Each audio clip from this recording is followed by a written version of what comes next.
Paul, Ministry Support, and a Misunderstood Choice. Part 1.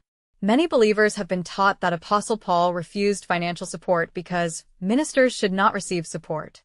But when we read the scriptures carefully, we discover that this idea is a misunderstanding. Paul did not teach against ministerial support. In fact, he clearly taught the opposite. In 1 Corinthians chapter 9, verse 4, Paul asks a direct question. Do we not have the right to eat and drink? Then in verse 5 he continues, do we not have the right to take along a believing wife, as do the other apostles, the brothers of the Lord, and Cephas? Here Paul places himself alongside the other apostles.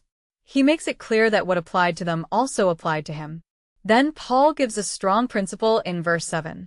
Whoever goes to war at his own expense, who plants a vineyard and does not eat of its fruit, or who tends a flock and does not drink of the milk of the flock.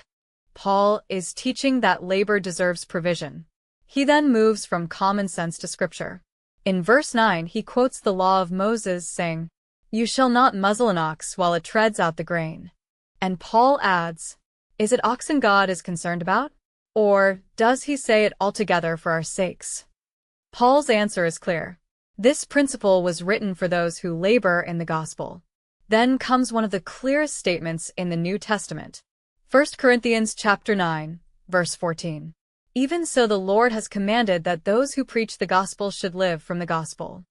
This is not Paul's opinion. Paul says this is the Lord's command.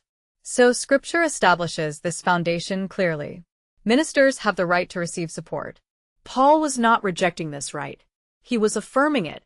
The real question, then, is not whether ministers should be supported. The real question is why Paul sometimes chose not to use this right. Paul answers that question himself. In verse 12 he says, Nevertheless, we have not used this right, but endure all things lest we hinder the gospel of Christ. This tells us something very important. Paul's decision was personal, not doctrinal.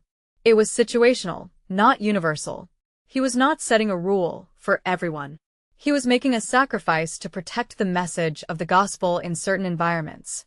And this distinction is critical, because when we turn Paul's personal choice into a law for all ministers, we go beyond what Scripture teaches.